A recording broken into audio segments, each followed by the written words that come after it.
Mes chers frères et sœurs, paix et bien dans le nom de notre Seigneur Jésus-Christ. Aujourd'hui, l'Église a fait mémoire de Sainte Claire. Une seule chose je nous propose pour notre méditation. Au cœur de compassion, le pardon est facile. Dans l'Évangile, Saint Matthieu nous dit, Pierre s'approcha de Jésus pour lui demander, Seigneur, quand mon frère commettra des fautes contre moi, combien de fois dois-je le pardonner? Jusqu'à 7 fois? Ici, Simon-Pierre quantifie le pardon jusqu'à 7 fois. 7 pour les Juifs est le chiffre de la perfection. Le judaïsme enseignait même qu'après 7 fois, le pardon était facultatif. Pierre est dans cette logique. 7 c'est la perfection. Alors après 7, si on refuse de pardonner, Dieu même ne sera pas contre.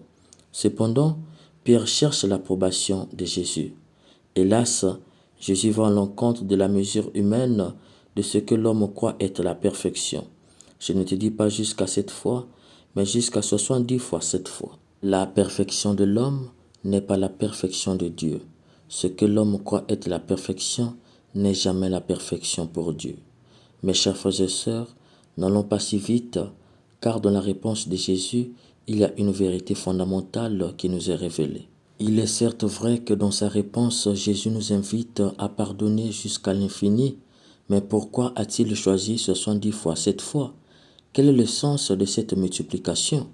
Voyons cela de près. La multiplication de 70 fois 7 fois équivaut à 490 fois. En clair, Jésus demande de pardonner 490 fois. Pourquoi a-t-il quantifié le pardon jusqu'à 490 fois? En fait, 490 est un chiffre très symbolique dans sa décomposition. 490 est composé de l'itération du chiffre 4 qui symbolise le carré et le carré représente la structuration, l'organisation, le travail et la construction. Or, là où est la structuration, l'organisation, le travail et la construction, on trouve obligatoirement l'homme. Ainsi donc, pour Jésus, dans toute structure, tout organisme, tout travail, toute construction, l'on doit mettre au cœur le pardon.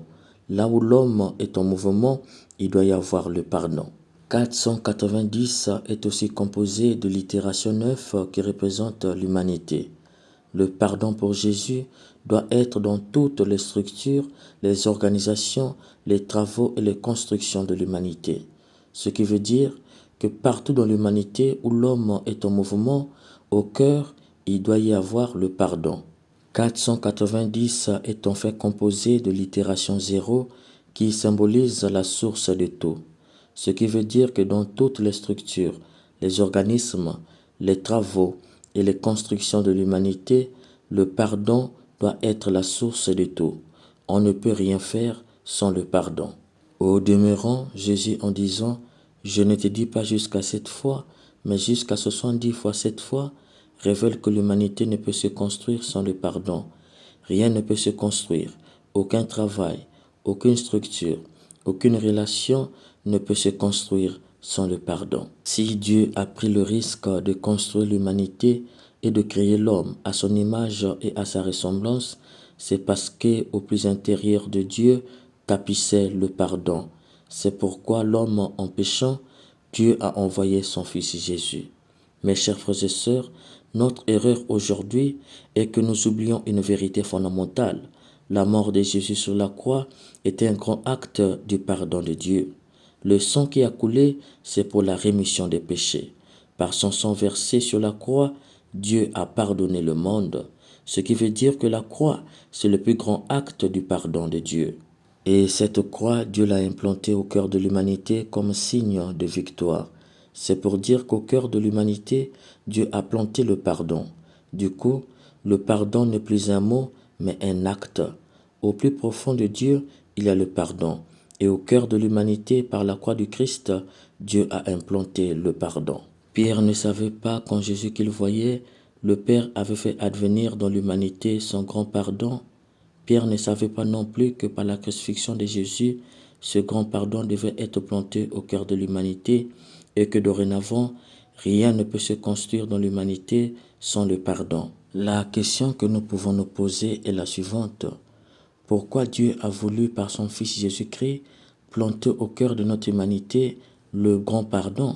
La réponse à cette question se trouve dans la parabole que Jésus raconte. En effet, Jésus poursuit: le royaume des cieux est comparable à un roi qui voulut régler ses comptes avec ses serviteurs. Il commençait quand on lui amena quelqu'un qui lui devait 10 000 talents, c'est-à-dire 60 millions de pièces d'argent. Comme cet homme n'avait pas de quoi rembourser, le maître ordonna de le vendre avec sa femme, ses enfants et tous ses biens en remboursement de sa dette.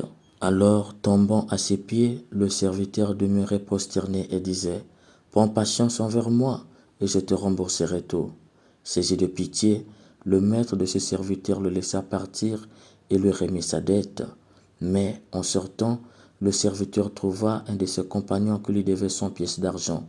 Il se jeta sur lui pour l'étrangler, en disant: Rembourse ta dette.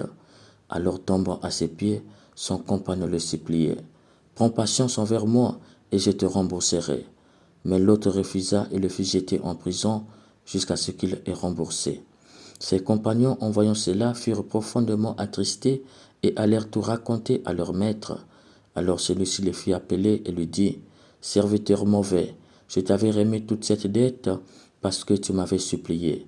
Ne devais-tu pas à ton tour avoir pitié de ton compagnon, comme moi-même j'avais eu pitié de toi? Dans sa colère, son maître le livra au bourreau jusqu'à ce qu'il y eût tout remboursé. Ce qui est condamnable avec ce serviteur n'est pas le refus de pardonner, mais le manque de compassion envers son compagnon.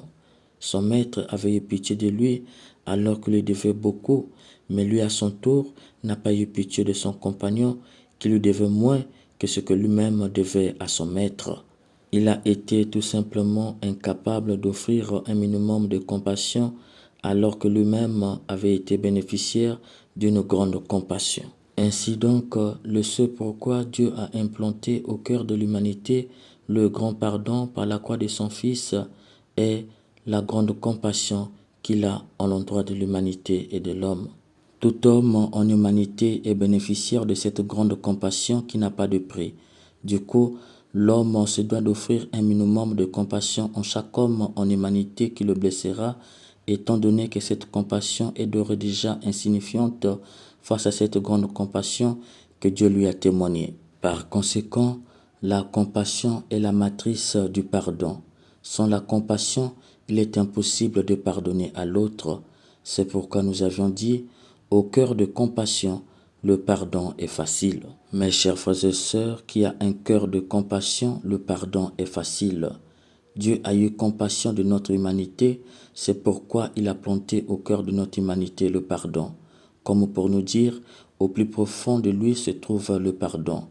Il ne peut désormais se comprendre que comme le Dieu du pardon.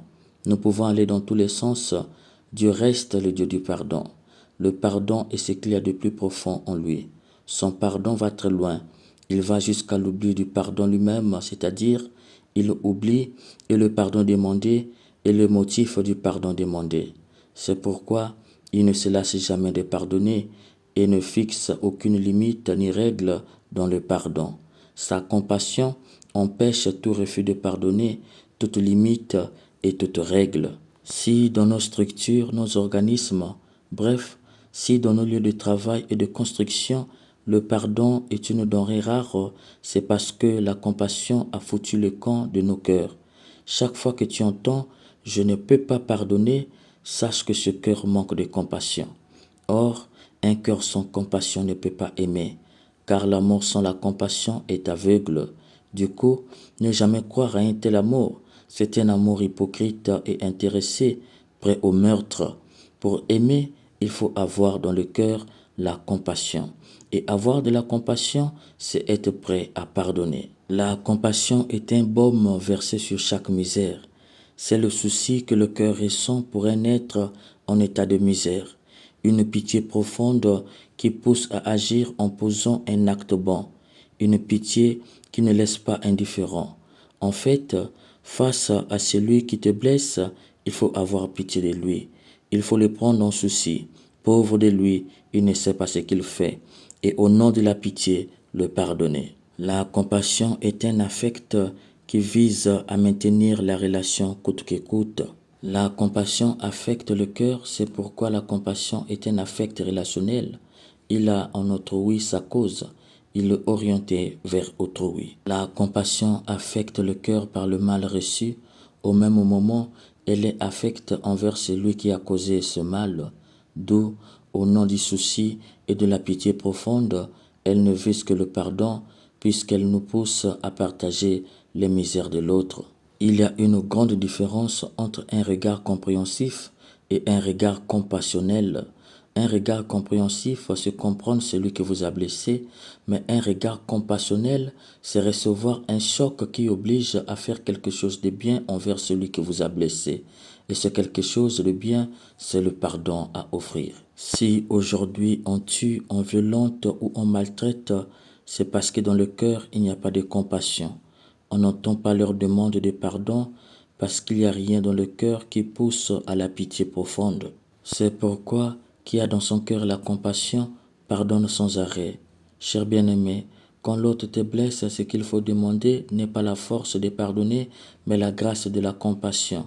Qui reçoit cette grâce dans le cœur pardonnera.